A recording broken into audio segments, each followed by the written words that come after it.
Ayan, good morning mga kabady. Panibagong araw at panibagong vlog na naman. At syempre panibagong blessing dahil every busy po is a blessing.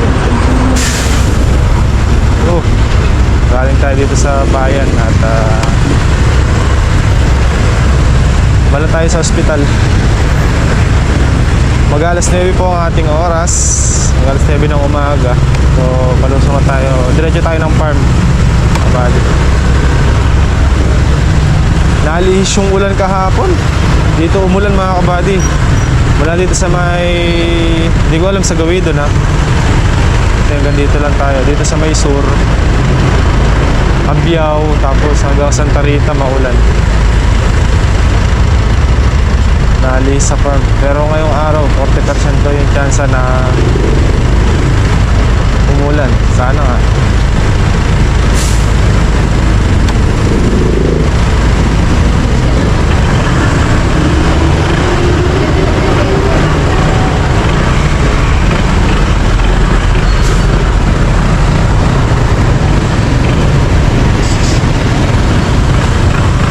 Traffic.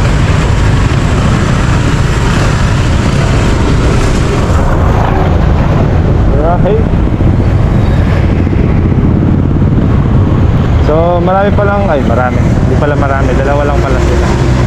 Sa mga nagtatanong po pala, kasi nag-post tayo sa Facebook yung papaya tsaka sitaw natin sa tabing bahay. May dalawa tayong viewers doon na nagtatanong kung ano daw ba yung gamit natin pang spray pang damo. So explain ko sa inyo mga kabady mamaya or ngayon na sige. So ang gamit po natin pang damo, mapaparman yan sa bahay, ay glufosinate po yung ginagamit ko. Glufosinate.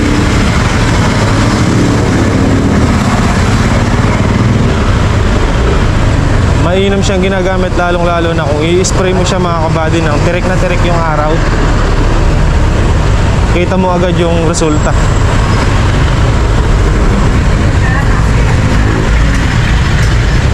Tsaka hindi siya ganun mainit sa halaman. Siyempre wag lang natin i-spray talaga yung halaman. Kailangan nakatalikod yung pito. Yung pito nung spray natin sa halaman natin. May halaman man yung pagitan. Wala rin siyang sinisinong damo mga kabady. Kahit yung matitigas, paragis, kahit na ano pa ba, paragis, tsaka malit. Yung ginagraskatan natin damong matigas mga kabady, mahirap din patayin yun eh. So malit, napapatay niya rin mga baging, haginay, manakap. Yan, kaya niya lusawin mga kabady. Pero sa tingin ko sa kanya mga kabady, ang best seller niya yung mga bilugan dahon. Kasi pagka bilugan dahon na in-spray natin mga kabady, isang araw, dalawang araw lang lusaw na. Malambot lang kasi yun eh. Pero yung mga gaya ng paragis mga kabady, yan medyo matitigas kasi yan.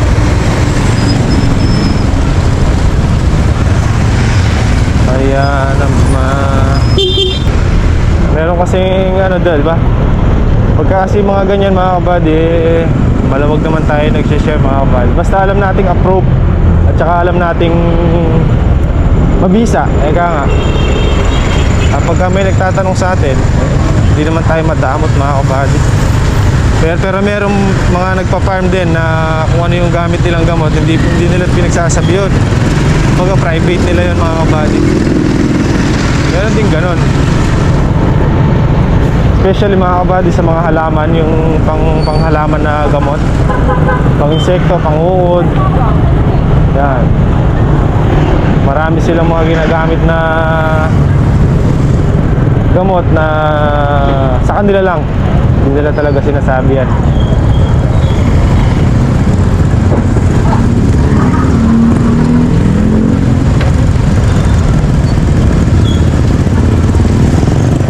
Tayo naman, nakita nyo naman mga kabady kung ano yung ginamit natin.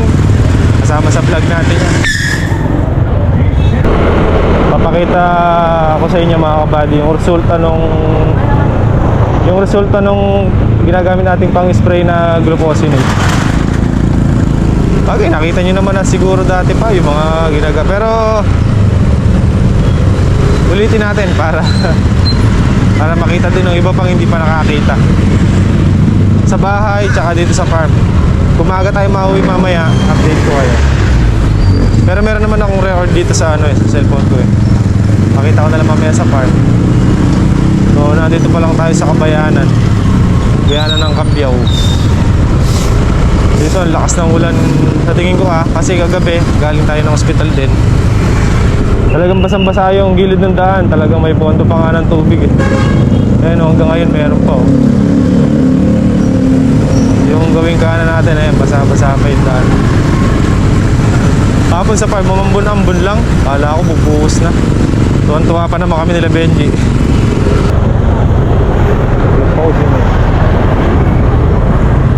Mainam kasi din mga kabady yung pagkatapos nating grass cutterin. Tapos after mga 3 days o 4 days, pagkatubo na yung grass cutter natin tsaka natin isprayhan, talaga makita mo malinis mga kabady. Lupang lupa talaga siya. Pagka sige grass cutter lang natin at di natin i-spray, 1 week lang mga kabady, makapal na naman. 1 week lang makapal. Kagaya niyan yung kalamansihan natin, di ba? Ngayon lang tayo ulit nag-grass cutter. Ang huling grass cutter natin doon, medyo matagal-tagal na rin kung natatandaan nyo mga kabady. Kasi ako di ko matandaan kailan huling grass cutter namin, pero matagal na rin, di ba?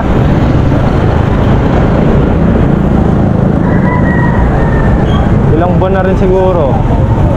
Okay lang ulit na nasundan. Tapos yung damo hindi pa ganun kakapal dahil investing na baha.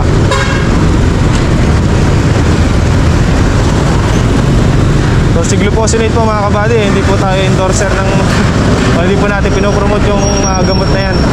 Kumbaga subok lang natin. Subok lang natin siyang ginagamit. Kasi gumamit tayo ng ibang gamot, hindi ko nalalagyan ng pangalan. Ginamit natin pang spray, pang damo sa may loob ng kalamansihan. Mahina mga kabady. Dati na nakasanayan na ginagamit pang damo yun, kaso parang tsaka hindi niya kayang patayin yung paragis. Mahinang pumatay ng damo mga kabady. Hindi gaya nung ginagamit nating gamot ngayon, si glufosinate mga kabady. 2 to 3 days lang, kita mo na yung resulta, talaga lanta na. Tapos matutuyo na sagad.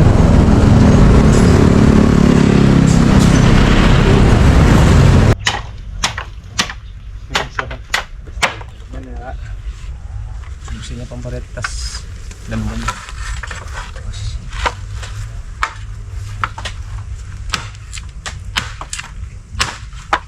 Pero may mukhang tayo buko.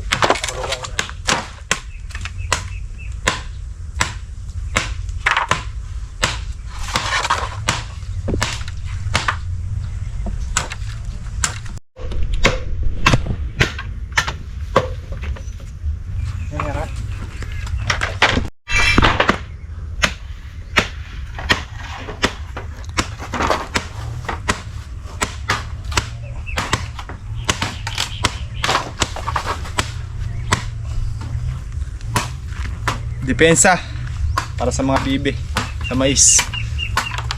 Bakuran natin dito mga kabady para hindi nila tukayin yung mga mais pag tumubo na.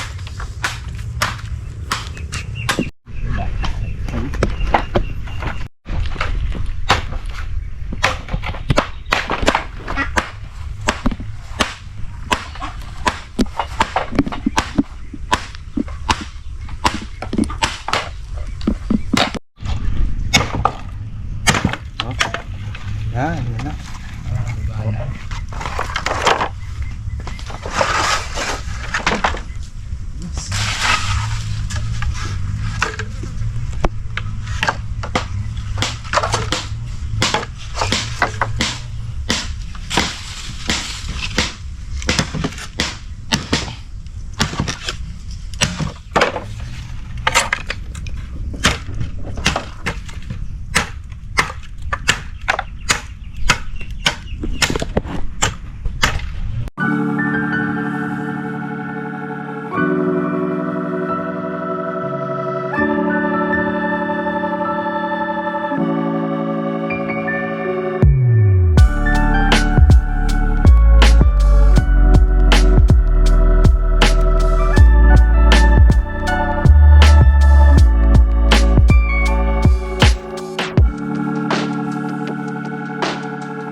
depensa lang to mga kabady para sa mga bibi.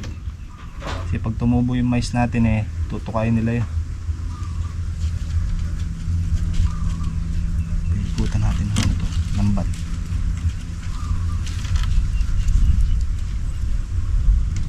Dami natutuwa eh, bilis daw dumami ng bibi sa farm.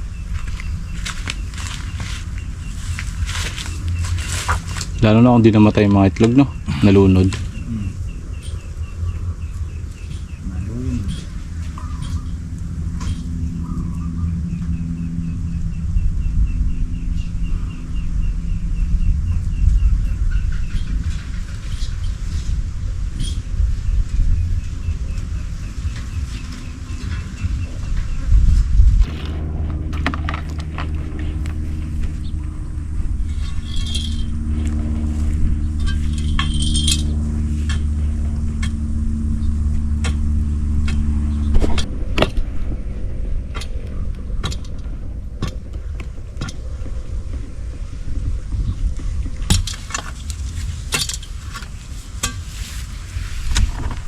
Gas.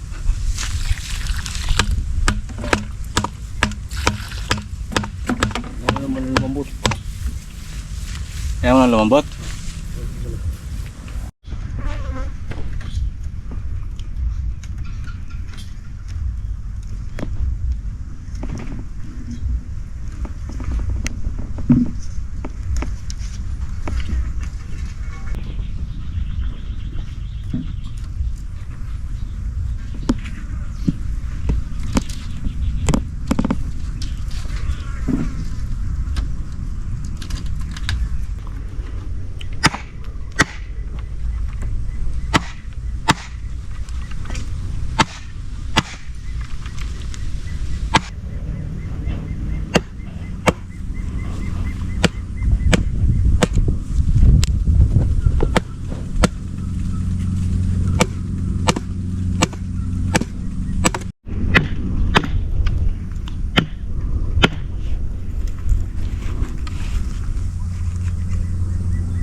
Yan. Bakas. Bakas. Bakas. Mga talo mga kabady. Mangan. Si Kakalegs, nagatid ng ulam sa mga bata. Kanyang mga anak.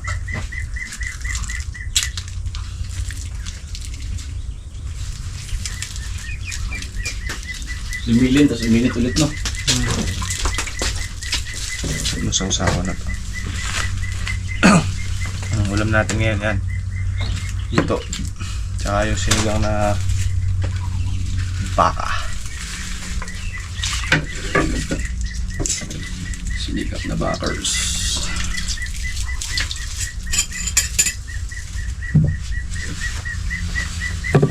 Muntik na sulog, ano? Toasted ah. Hindi ka na sulog. Kala ko yung pit lang yung nagtututong, pati pala ibabaw na.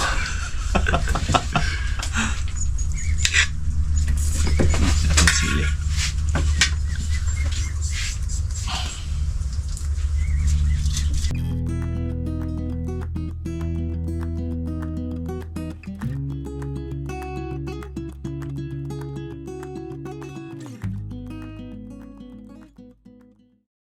Kaya mga buddy, medyo makulimlim na.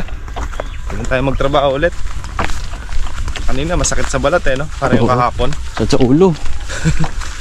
Masakit sa balat mga kabady. Sobrang init. Ngayon medyo makulimlim. Na may kasamang ulan. Mamaya pa do'y ulan eh. Kaya pa. Last stress daw.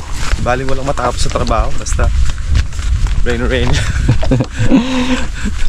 Ngayon naman, so, umihiling ng ulan eh, no?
Tubig tapa mga kabady. Nabilang ko eh, 9 na lang. 9 na tudling na lang dito.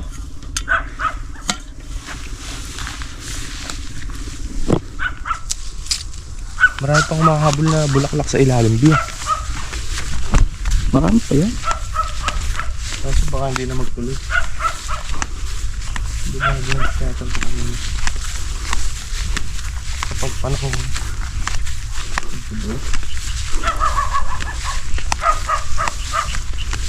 kaya tampog eh. Ito, ang dami pa lumabas na gano'n.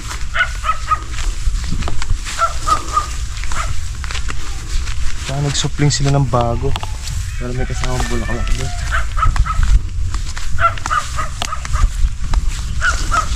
Mga nalulod sa baha.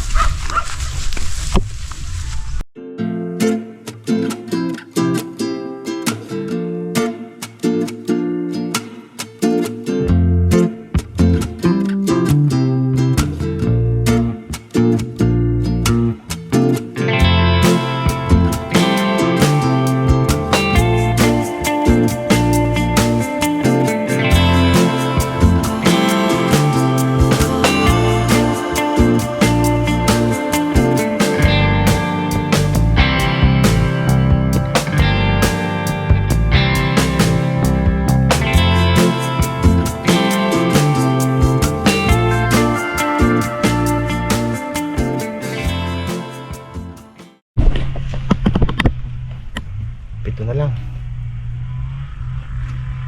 10 pa pala kanina eh. Sabi ni Arby, 9 na lang daw. Shortcut. Binilang ko 6 pa. Tsaka ito, pang 7. Ayaw na mangyari yan. Titira ako na isa bukas, almusal. Tuloy-tuloy na yan. Mainit kasi eh. Tapos na kayo magtanim. Ha? Tapos na. Eh, tinatabunan na lang ni Kaka. Binisik nyo na naman eh. Galing nyo talaga sa sitaw, no?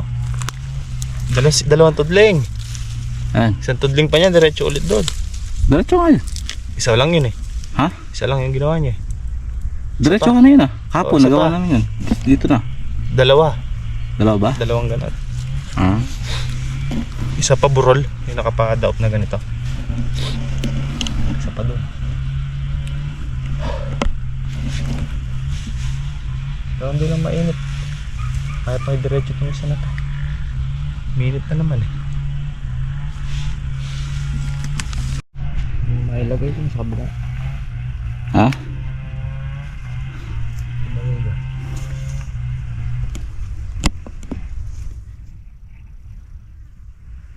Takaw tingin dun eh. Ha? Takaw tingin. Takot. Exhibition. Oh, taxibation yun. Kahit na, dagalo pa naman yung kabilaan. Nakabakod daw.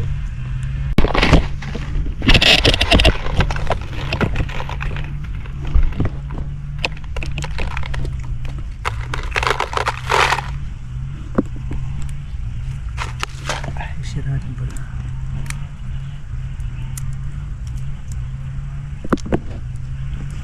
Sira?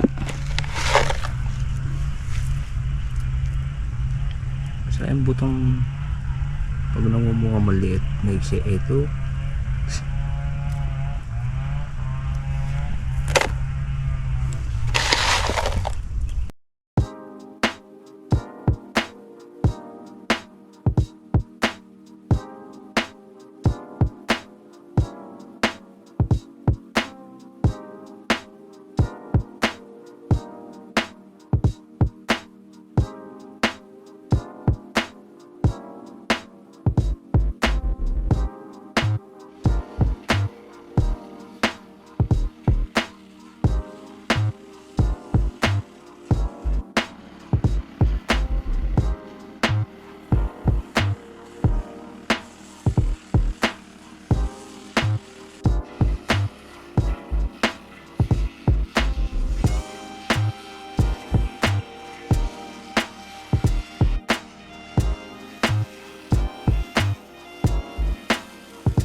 Pagod ako sa init mga kabady. So ayan, nandito na tayo sa bahay. So yun yung ginagamit nating pang spray ng damo mga kabady, Glufosinate. Ayan o, tinabi natin talaga sa puno. Puno ng papaya, puno ng tanglad, tsaka dito sa may sitaw. Ayan, nap-nap mga kabady oh. Lupa. Mainam din. Dito, tingnan natin dito. Ito yung huling spray natin. Hanggang dito lang kasi yung spray ko nakaraan hanggang dito. Tapos yung spray ko na to, huli na to. Pero yan, sunog na rin yung damo. Diba? Ipitasin ko yung sitaw. So mag-adobo. Adobong sitaw. Adobo muna for days ganap. Uy, meron na namang kuto. Meron na naman nga. Ayan o. Meron na naman. Hindi na kayo natapos. Bagay, isang spray lang naman kayo. Gawin natin bukas ng spray. Meron na naman nga. Ay, meron nga. Yari kayo sa akin bukas.